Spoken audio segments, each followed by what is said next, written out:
Yeah, it's good.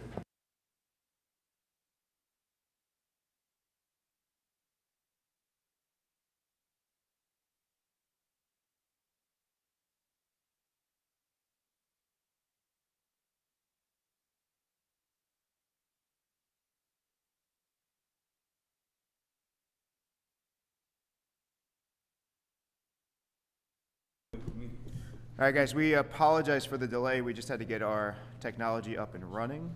At this time, I am going to do a call for the public session. We're going to stand for the Pledge of Allegiance. 7 times. Pledge allegiance to the flag of the United States of America and to the republic for which it stands, one nation, under God, indivisible, with liberty and justice for all.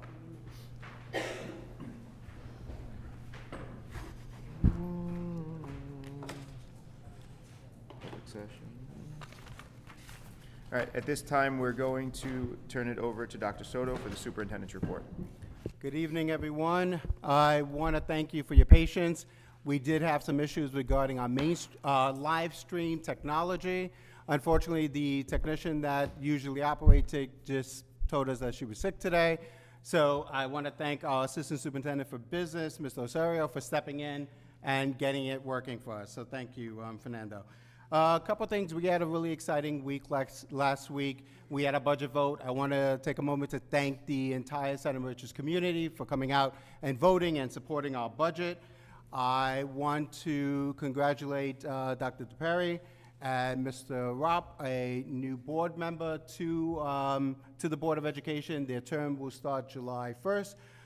2026 will go for 3 years. I also want to take a moment to thank my friend to the right, Ms. Thomasina Harrell, and of course Clara Tabbins for their years of service to the board. In June, which is our celebratory month, we do have Teacher of the Year, Paraprofessional of the Year. It's the meeting that we do celebrate those that are up for tenure for recommendation to the Board of Education. At that time, we will do something a little more celebratory for our two exiting board members and everyone else coming in, but I do want to take a moment to thank them for that. I also want to extend a thank you to Dr. Botcher and the entire team that supported the Melting Pot of America, which is the celebration that we had at the secondary complex to celebrate the 250th year of America's independence. I think it was a great event. I know there was a lot of work. I volunteered to help her, and she said, no, I'm fine. She didn't want me to do any of the decorations, nothing. I've been doing it for years now. But thank you, Dr. Botcher, and your entire team for all of the things that you did for us. All right. At this time, I am going to turn it back over to the board. Thank you. So committee reports. At this time, the audit was obviously this meeting. We had it prior. Community Connections, that last meeting was 5-7. Curriculum Technology, the last meeting, 5-12. Do we have an update on that?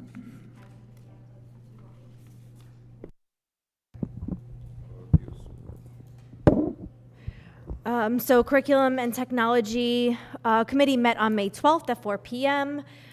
We discussed a few items. First, we discussed the New York State testing participation this year in terms of ELA and mathematics assessment. Approximately 65% of students participated in our exams this year. And we continue to rely on our local benchmark assessments because it gives us an accurate and informs our instructional decision-making on a daily basis, since we only have 65% of our students participating. In addition, we talked about the iReady June diagnostic, and we will be rolling that out in the beginning of June for our students to see their growth from September until June.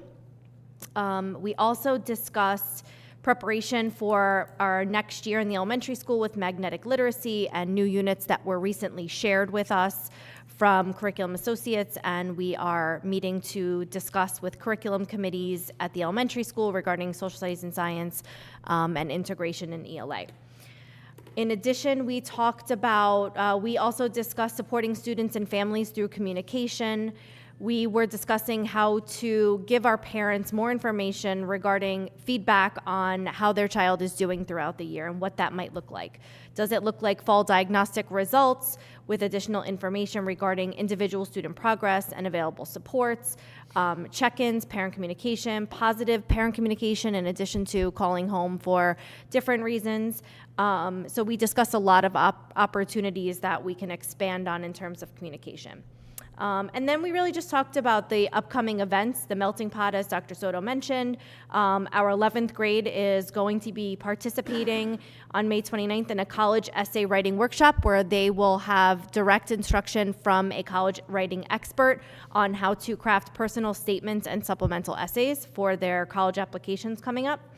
And then on June 3rd, we have a college essay writing workshop for parents that will do the same thing so that they can support their kids at home. Any questions from the boards or? Facilities, health, and safety. Who wants to take that update? So we, Facilities, Health, and Safety Committee met on May 20th, 4 p.m. in this room. Had a lot going on, a lot coming up also. We talked about the boiler at the elementary school. Again, it's had some troubles in the last couple years. Still waiting to see, we have some experts coming in to look at it. As of right now, it's $1.2 million if we were to get a brand new boiler. Also to see if it is something that feasibly, if we can still repair it. So that's something we have experts looking at that and getting back to us about the boiler at the elementary school. I feel like I've mentioned this every single time we've talked about facilities. So I'm going to hopefully have maybe one or two more meetings where I mention that and we have something good to say. Solar panels we talked about up at the secondary campus. They're running, I believe, at 95% optimization, so that's pretty good. We're hoping to get a little bit higher, but we're getting there. Maintenance updates around the district. Besides the everyday dealing with work orders, there's been painting that's been going on, working on the baseball fields, running electrical to different parts of the buildings, outside of buildings. Again, all in-house with our own employees, which has been great. Let's see here, changing locks, painting, working on the APR at Clayton Huey. These are some things that we're going to be doing over the summer. The summertime, it's going to be like a beehive of activity throughout the district. There's a lot of big projects that are going to be being done here. For example, the Clayton Huey bathroom is going to be completely done. There's going to be another bathroom that's going to be done at Clayton Huey over the summer. You know, I lost track, but there's so many other, there's a lot of items that are going to be taken care of and attacked this summer. We also talked about the upcoming fire drills. I believe we've got 2 more fire drills, 2 more lockdowns. I believe Parent Square sent out, I don't know if it was today or yesterday, that there's going to be a lockdown at the secondary campus coming up. So that was communicated to the community that we're going to be doing that. So a lot of stuff going on and a lot more stuff going to be going on in the next months or so with our facilities. So that's it. Thank you. Health and wellness. Who wants to take that one?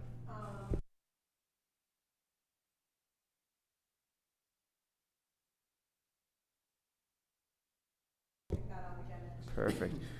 So policy committee, again, we're still waiting for us to get updated versions of it, and then we will continue on with policy. This year was a tremendous year of growth in terms of policy. So we will hopefully continue that once we get our record straight back to us from this, and then we can move forward. Perfect. If I could okay. just say add one thing to my superintendent's report. I neglected to congratulate our 2 new student ex officio members. For next year, we have Alex Foster, who is a current 10th grader, who will be in 11th grade next year. And we have Emily George, an 11th grader, who's going to be a senior next year. One of the things that we talked about as a board, as an administrative team, was that Clara did an amazing job this year. She really was. But it's a lot, especially for a senior, to take on alone.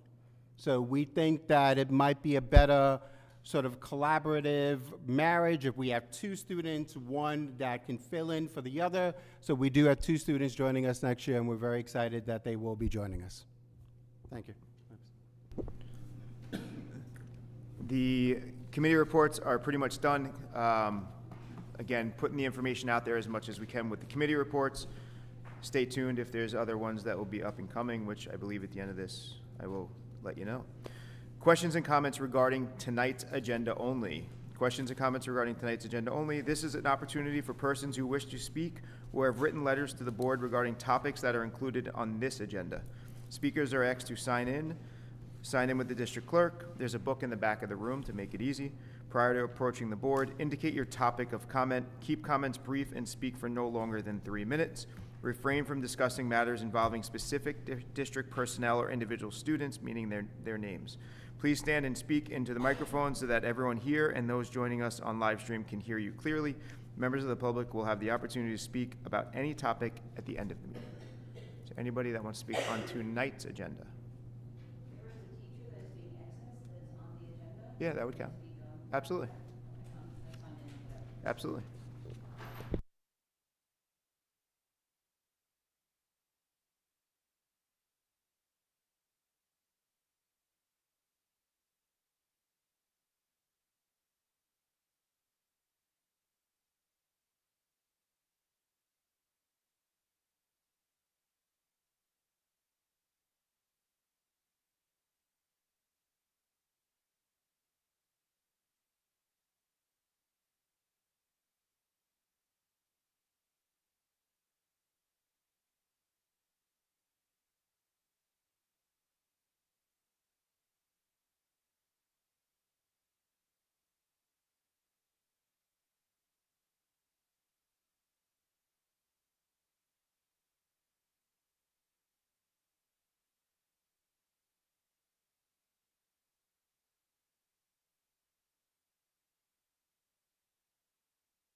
Can I, excuse me, Blanca, can I stop you 1 second? The families cannot hear that mic, so I'm not sure, Fernando, if the mic is on. It may not be on, I apologize.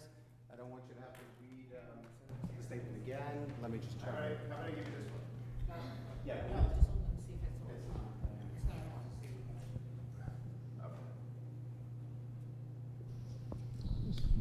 Fernando, can you check if we're getting, you might just use that? Testing. Am I being heard now? You should be. Should I start over? It's totally up to you if you want everyone to hear. I do want everyone to So hear. then I would say yes. Yes, okay. Good evening, board members, Superintendent Soto, community members, educators, and parents. My name is Andrea Branca, and not only am I a parent to an elementary school and a middle school student, I have been a Spanish teacher at William Floyd High School for 23 years. Side note, I am also a graduate of Center Moriches High School. When inquiring about why my daughter's Italian teacher was excessed, I was informed by the district that as of next school year, they will no longer be providing FLES instruction in the elementary school, nor will they continue to offer the Italian language in the middle school. I respectfully ask the board to reconsider these program eliminations. I want to acknowledge the administration's recognition that these decisions are particularly sensitive within an IB district such as ours. However, an IB district should be expanding and protecting language pathways, not dismantling them. The IB language policy states, the International Baccalaureate is committed to supporting plurilingualism as fundamental to increasing intercultural understanding and international mindedness, as well as to providing a variety of cultural and linguistic backgrounds. The removal of FLES appears inconsistent with the IB primary years program emphasis on sustained language acquisition and multilingual learning opportunities. Current middle school Italian students, particularly the 7th graders, are now being asked to switch languages mid-sequence while still being expected to meet New York State Checkpoint A expectations in 8th grade. Unlike their peers who began Spanish instruction in 6th grade, these students will enter that assessment pathway without the same preparation, placing them at an academic disadvantage through no fault of their own. While I appreciate the district's acknowledgement that these changes may impact students' ability to meet Checkpoint A expectations and pursue the Advanced Regents Diploma pathway, families still have not been provided with a concrete continuity plan explaining how these students will remain on equal academic footing with their peers. I reached out to families over the holiday weekend and wanted to share some direct student reflections that stood out to me. I like learning a new language. I feel I can talk to more people in my school. I was excited to get to take Italian because I wanted to feel closer to my family's heritage. FLES has helped me learn Spanish and feel more prepared for middle school. I think it is helpful to start learning at a young age. These are just 3 examples of the real positive experiences happening in our language classrooms right now.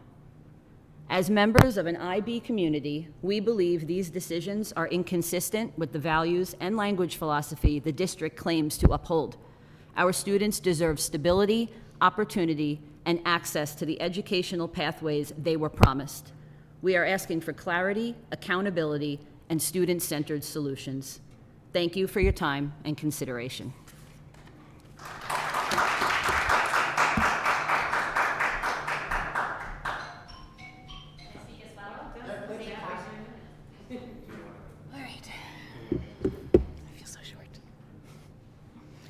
Hello, my name is Carolyn Doyle, and I have 2 sons that attend Clayton Huey Elementary School. I am feeling absolutely blindsided by the announcement that Clayton Huey is cutting the FLES program. Every surrounding school provides secondary language instruction at the elementary level. Taking away FLES at Clayton Huey is a major disservice to our students, the program, our district, and to Sonora. Special area classes are crucial to a student's enjoyment of learning and to a well-rounded education. When we first took our tour of Clayton Huey, we were promised art, music, library, STEM, FLES, and gym multiple times a week. We sent our children there expecting those special area classes to be provided. Each surrounding school provides these classes, and Clayton Huey needs to as well. Students create relationships with their special area teachers that last for years. I organized last week's bubble run for our slide fundraiser, so I was there, and over the course of the day, I watched all of our special area teachers pitch in happily to make the event a success. The special area teachers knew every student, and those relationships are so important to a child's self-confidence and to their sense of belonging. Cutting FLES now will have repercussions for years to come. Santa Mauritius High School seeks to recruit East Mauritius students. Why would an East Mauritius student choose a foreign language program where the students are now years behind West Hampton? At every open house, the administration has spoken proudly about the IB status of our school. Why take it away now? I am sure the defense of this will always come down to budget. However, there was no notice. The budget passed, and this was, I don't believe the cost savings to be what you think it is. We still need to provide teacher their preps, translation services, and more. We need to find a solution to keep FLES at Clayton Huey for the sake of our students, our B status, and for Sonora, who's not only a teacher, but a leader of her program, a translator, and a community contact for our E&L learners. Thank you. Anybody else on Anybody else within that same topic? That's what I'm, so I'm going to allow Dr. Soto and Dr. Baccia to respond. Once again, good evening, everyone. I want to thank you for coming out and expressing your concern, your opinion in terms of the FLES program, the Italian program at the secondary complex, at the middle school, moving over to the high school eventually. I do have to say this was a very difficult budgetary process. We engaged in the process for about 6 months. We started with an $810,000 shortfall. We reduced it ultimately at the March meeting to $460,000. We had to find additional savings to present a balanced budget. The only way we could do that is through the look at our program and ultimately our staffing. It is not something that we wanted to do. It's not something that we felt very comfortable in doing. It's a very hard decision, but as a Board of Education, as a superintendent of schools, as a cabinet, it's our job to present a balanced budget to our community. I think that everyone in this room realizes what is happening across Long Island in terms of education, what is happening to various school districts in terms of the various cuts that you might see, the difficulties in balancing and securing necessary financing. The only other option beyond cutting a particular program or personnel would have been to pierce the cap. I am a Center Merchants resident. I do not believe that this community would have supported that, so we did have to make that hard decision. Now, there are some things that were said in terms of the facts that we did not state that FLES was part of our decisions in terms of how we balance the budget. That's not correct, ma'am, with all due respect. At the April meeting, when we adopted the budget, there is a slide that is available. The video is available as well, where I personally spoke to that. And the slide actually demonstrates exactly what we had presented to the community, and FLES was definitely identified as a program that we were considering at the time accessing to ensure that we balance the budget and present a fiscally responsible budget to our community. So I just wanted to clarify that. The other thing is that there are some curriculum elements that we are currently looking at. I'm going to ask my assistant superintendent for curriculum, Dr. Baccia, to kind of fill the community in and some of the things we're doing. Sorry, Jamie, I know you had to pick That's up. okay. It's okay. It's fine. The first thing I want to say is, as Dr. Soto said, thank you for coming and expressing your concerns. I think that we all know these changes weren't changes we necessarily wanted, but were made based on budgetary decisions. With that said, in the passing of the budget, we are currently reshaping what language acquisition looks like. So an isolated FLES program at the elementary school will look different next year. We do need to pull a team together and discuss what that looks like in terms of how we will approach language acquisition from the PYP lens. You mentioned PYP. This does not remove our PYP accreditation. We are looking at reshaping what that looks like so that kids can have a multicultural experience through their content areas, through their special areas, and we're excited to do that. In addition to our students who are, the 11 students who are in Italian right now, in Italian 7, that would be moving to Italian 8, we are, Dr. Reggio and I are actually creating a process in which we can open up potentially a Spanish bridge program, offer supports for kids who would need support or parents who would want their children to have support for Checkpoint A. Yes, it's true. The 7th graders that are in Italian right now did receive a half of year this year and a half of year last year in Italian, which is the same as their Spanish counterparts, except now they're switching language.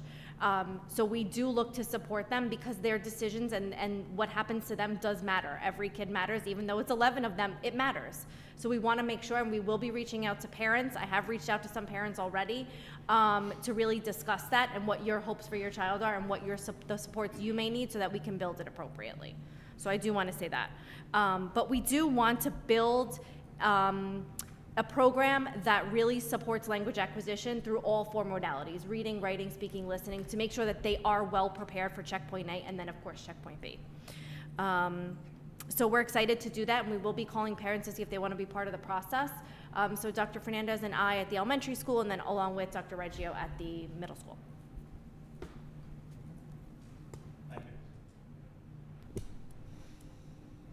Any other comments on tonight's agenda? Okay. Going to approval of all consent agenda items are as presented. Be it resolved, a motion approved the consent agenda items 10A through 17A, and then we're going to pause after we take this vote. So, motion to approve consent agenda items 10A through 17A. I just need a motion. Motion, I need a second. Second. All in favor? Yes. I'm going to turn it back over to Dr. Soto.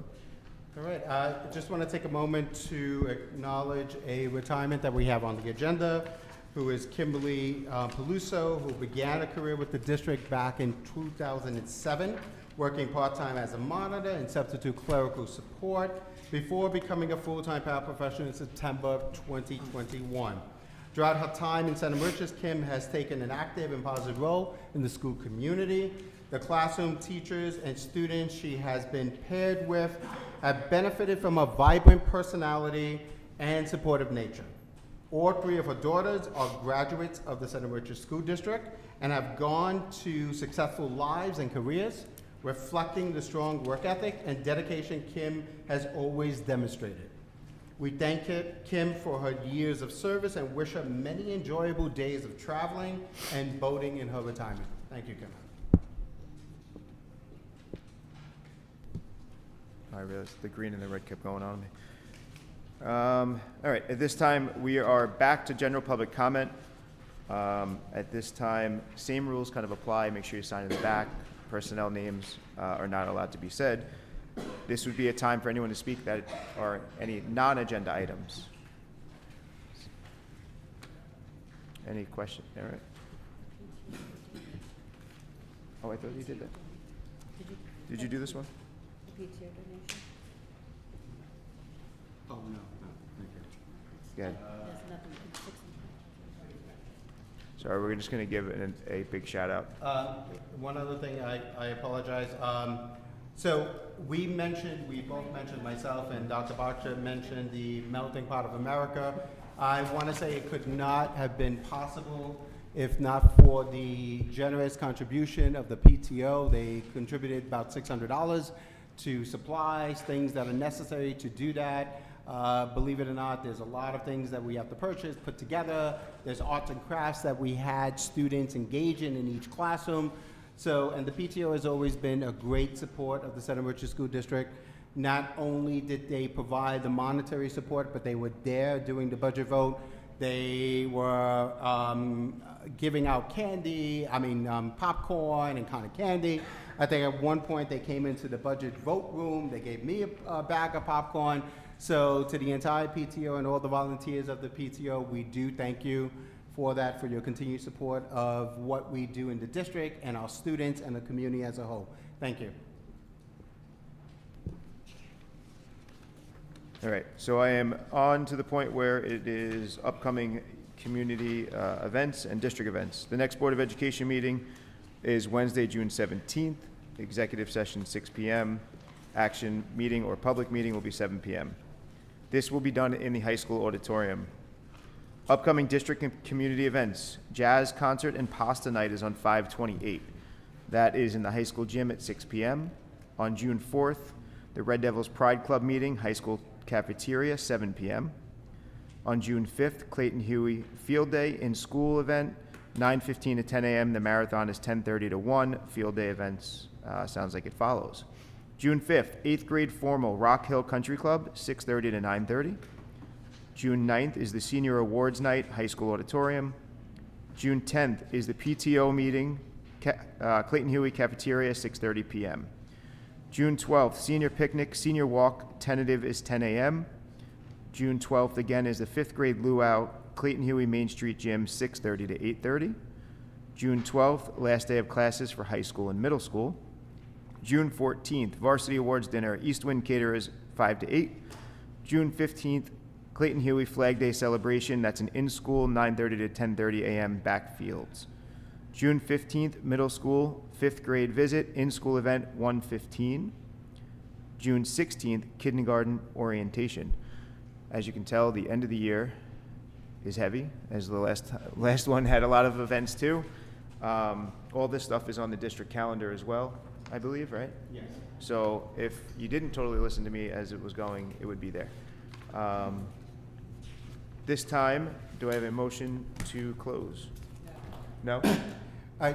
Sorry. Just two things. One, as Mr. Tenney mentioned, all of the events that we have are posted on the district calendar. We will be sending out messaging to the community in terms of Parent Square and other informational things that we send out. So please just keep an eye for those things. As Mr. Tenney mentioned, we do have a lot going on over the next 6 weeks. I can't believe we're closing out the year, but we have the 5th grade moving up, we have the 8th grade moving up, we have the kindergarten celebration. There's just a lot packed, especially at the elementary, which is one of our favorite places to visit. So take a look at our calendar. I know sometimes we inundate the community with messaging through Parent Square, but please take a look, spend a few minutes just to pride yourself on some of the great things that we have going on throughout our 3 buildings. All right? Thank you, everyone. Thank you, guys, everyone. Do I have a motion to close? Motion. Second. All in favor? Yes. Thank you, guys, for everyone coming out.